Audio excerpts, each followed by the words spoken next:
Hi hello ಎಲ್ಲರೂ ಚೆನ್ನಾಗಿದ್ದೀರಾ ಅಂತ ಭಾವಿಸ್ತೀನಿ. ನಾನು ಕೂಡ ಅಷ್ಟೇ ಚೆನ್ನಾಗಿದ್ದೀನಿ. ವೆಲ್ಕಮ್ ಬ್ಯಾಕ್ ಟು ಮೈ ಡಿಂಪನ್ ಲಾಗ್ಸ್ ಯೂಟ್ಯೂಬ್ ಚಾನಲ್. ಏನಕ್ಕಪ್ಪ ಆಶ್ರಮಕ್ಕೆ ಹೋಗಿದ್ವಿ ಅಂತ ಪೂರ್ತಿಯಾಗಿ ವಿಡಿಯೋ ನೋಡಿ ಸ್ನೇಹಿತರೆ, ಗೊತ್ತಾಗುತ್ತೆ ಏನಕ್ಕೆ ಹೋಗಿದ್ವಿ ಅಂತ. ಆಶ್ರಮಕ್ಕೆ ಹೆಜ್ಜೆ ಇಟ್ಟಿದ ತಕ್ಷಣವೇ ನಮಗೊಂಥರ ಸ್ವರ್ಗದೊಳಗೆ ಹೋದ್ವಿ ಅನ್ನೋ ಥರ ಫೀಲ್ ಆಯಿತು. ಎಂಟ್ರಿ ಆಗಿದ ತಕ್ಷಣವೇ ಅವರು ರೆಸ್ಪಾನ್ಸ್ ಮಾಡ್ತಾರಲ್ಲ, ಅದು ತುಂಬಾ ಚೆನ್ನಾಗಿತ್ತು. ಬನ್ನಿ ಕೂತ್ಕೊಳ್ಳಿ ಅಂತ ರೆಸ್ಪೆಕ್ಟ್ ಕೂಡ ಕೊಡ್ತಾರೆ ಅವರು. ಹಾಗೆ ಟೀನೂ ಕೊಟ್ಟರು, ಟೀನೂ ಕುಡಿದ್ವಿ. ಹಾಗೆ ಎಲ್ಲರನ್ನೂ ನೋಡ್ಕೊಬರೋಣ ಅಂತ ಹೊರಟ್ವಿ. ಎಷ್ಟು ಜನ ಇದ್ದಾರೆ ಅಲ್ಲಿ, ಜಾಸ್ತಿ ಜೆಂಟ್ಸೇ ಜಾಸ್ತಿ ಇರೋದು. ಲೇಡೀಸು ಅಷ್ಟೊಂದಾಗಿ ಏನಿಲ್ಲ, ಅವರು ಸ್ವಲ್ಪ ಕಡಿಮೆ ಜನನೇ ಇರೋದು. ಜೆಂಟ್ಸು ತುಂಬಾ ಜಾಸ್ತಿ ಇದ್ದಾರೆ. ಅವ್ರಿಗೆ ಮಲ್ಕೊಳ್ಳೋದಕ್ಕೆ ಬೆಡ್ಡು ಅದೆಲ್ಲ ಪಕ್ಕದಲ್ಲೇ ಇದೆ. ಆದರೂ ಫ್ರೆಂಡ್ಸ್ ತುಂಬಾ ಬೇಜಾರಾಗುತ್ತೆ ಆ ಥರ ಅವ್ರ ರೀತಿ ನೋಡೋದ್ರಿಂದ. ನಾವು ಮನೆಯೊಳಗೆ ಒಬ್ರಿಗೆ ಇಬ್ಬರಿಗೆ ನೋಡ್ಕೊಳ್ಳೋದೇ ಕಷ್ಟ ಅಂತೀವಿ.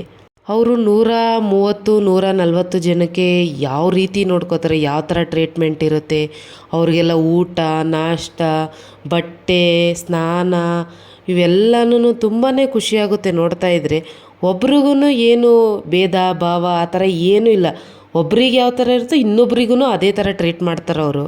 ಮೊದಲನೇದಾಗಿ ಯೋಗೇಶ್ ಅಣ್ಣಂಗೆ ನಾವು ಹ್ಯಾಟ್ಸ್ ಆಫ್ ಹೇಳಬೇಕು. ಅವ್ರ ಜಾಗದಲ್ಲಿ ನಿಂತು ನಾವಂತೂ ಯಾವ ಥರ ಮಾಡೋಕ್ಕೆ ಸಾಧ್ಯನೇ ಇಲ್ಲ.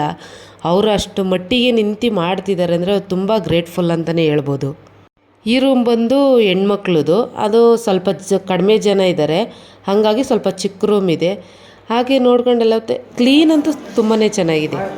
ಹಾಗೆ ಅಲ್ಲಿರೋರ ಹತ್ರಕ್ಕೆಲ್ಲ ಡಿಂಪು ಹೋಗ್ತಾ ಇದ್ದ. ಅವರೆಲ್ಲರೂ ಮಾತಾಡಿಸ್ತಾ ಇದ್ರು. ಅವನೆಲ್ಲರ ಹತ್ರಕ್ಕೂ ಹೋಗ್ತಾನೆ. ಹಾಗಾಗಿ ಅವರೆಲ್ಲ ಎತ್ಕೊಂಡು ಮಾತಾಡಿಸಿ ಮುದ್ದಾಡ್ತಾ ಇದ್ರು. ಅಣ್ಣನ ಮಾತು ಕೇಳೋಣ ಬನ್ನಿ. ಮಾತು ಹೇಳ್ಬೇಕು ಅಂತಂದರೆ ಇದೊಂಥರ ನಿರಾಶ್ರಿತರ ದೇವ್ರ ಮಕ್ಕಳ ಸ್ವರ್ಗ ಅಂತ ಹೇಳ್ಬೋದು.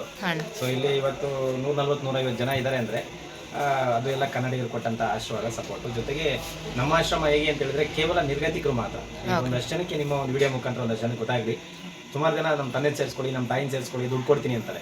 ನಾನು ದುಡ್ಡುಗೋಸ್ಕರ ಈ ಒಂದು ಆಶ್ರಮವನ್ನು ಶುರು ಮಾಡಲಿಲ್ಲ. ಒಂದು ಮಾನವೀಯತೆ, ಮನುಷ್ಯತ್ವ, ಈ ಕರ್ನಾಟಕದಲ್ಲಿ ಇನ್ನೂ ಕನ್ನಡಿಗರಲ್ಲಿ ಒಂದು ಮನುಷ್ಯತ್ವ ಅನ್ನೋದು ಇದೆ ಅನ್ನೋದನ್ನು ತೋರಿಸೋದಕ್ಕೋಸ್ಕರ ಈ ಒಂದು ಆಶ್ರಮನ ಶುರು ಮಾಡಿದ್ದು, ಕೇವಲ ನಿರ್ಗತಿಕರಿಗೆ. ಹಾಗಾಗಿ ಆ ಹಣ ಇವಾಗ ನಮಗೆ ಜನ ಕೊಟ್ಟಂಥ ಸಹಾಯದಿಂದನೇ ಈ ಒಂದು ಆಶ್ರಮ ನಡೀತಾ ಇರೋದು. ಈಗ ನೀವೆಲ್ಲ ನೋಡಿದಾಗೆ ಒಂದು 150-130 ಜನ, 140 ಜನ ಇವತ್ತು ಆಶ್ರಮದಲ್ಲಿ ಇದ್ದಾರೆ. ಎಲ್ಲರೂ ಕೂಡ ವಿಭಿನ್ನ ರೀತಿಯಲ್ಲಿ, ವಿಭಿನ್ನ ರೋಗದಲ್ಲಿ, ವಿಭಿನ್ನ ಕಷ್ಟದಲ್ಲಿ ಇರ್ತಕ್ಕಂಥ ವ್ಯಕ್ತಿಗಳನ್ನ ಕರ್ಕೊಂಡ್ಬಂದು ಕೊನೆಗಾಲದಲ್ಲಿ ಯಾರು ಇದ್ದವರಿಗೆ ನಾವಿದ್ದೀವಿ ಅನ್ನೋ ಒಂದು ಭರವಸೆ ಮೂಡಿಸುವಂಥ ಕೆಲಸನ ನಾವು ಮಾಡ್ತಾ ಇದ್ದೀವಿ. ಓಕೆ ಅಣ್ಣ, ಥ್ಯಾಂಕ್ ಯು. ಬೇಕಾಗಿರೋದು ಗಜಂತೆ ವಿಡಿಯೋ. ಹಾಯ್ ಮಾಡು ಗಜ, ಹಾಯ್ ಮಾಡು. ಇದಾಗಿತ್ತು ಅಣ್ಣನ ಮಾತು.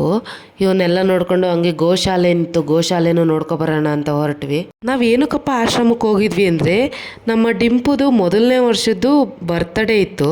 ಸೊ ನಾವು ಅಲ್ಲೇ ಮಾಡೋಣ ಬರ್ತಡೇ ಅಂತ ಅಂದ್ಕೊಂಡು ಅಲ್ಲಿಗೆ ಹೋಗಿ ಎಲ್ಲ ಏನು ಎತ್ತ ಅಂತ ವಿಚಾರಿಸ್ಕೊಬಂದ್ವಿ.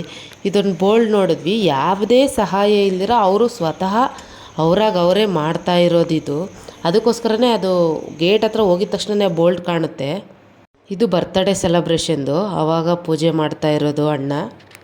ಅಷ್ಟು ದುಡ್ಡು ಖರ್ಚು ಮಾಡಿ ದೊಡ್ಡದಾಗಿ ಸೆಲೆಬ್ರೇಷನ್ ಮಾಡೋದಕ್ಕಿಂತ ಈ ಥರ ನಿರಾಶ್ರಿತರ ಆಶ್ರಮಕ್ಕೆ ಸ್ವಲ್ಪ ನಮ್ಮ ಕೈಲಾದಷ್ಟು ಸಹಾಯ ಮಾಡಿ ಒಂದು ಹೊತ್ತಿನ ಆಹಾರಕ್ಕಾಗಿ ನಾವು ಸಹಾಯ ಮಾಡಿದ್ವಿ.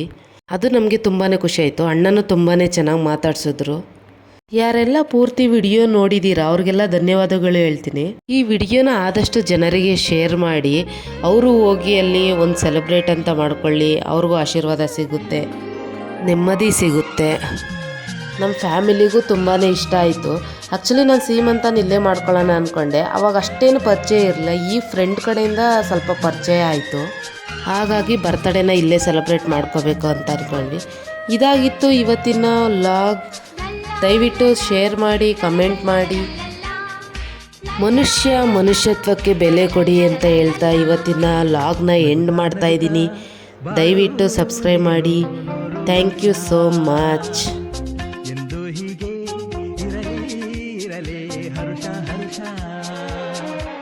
ಬಾಳಿನ ದೀಪ ನಿನ್ನ ನಗು, ದೇವರ ರೂಪ ನೀನೆ ಮಗು.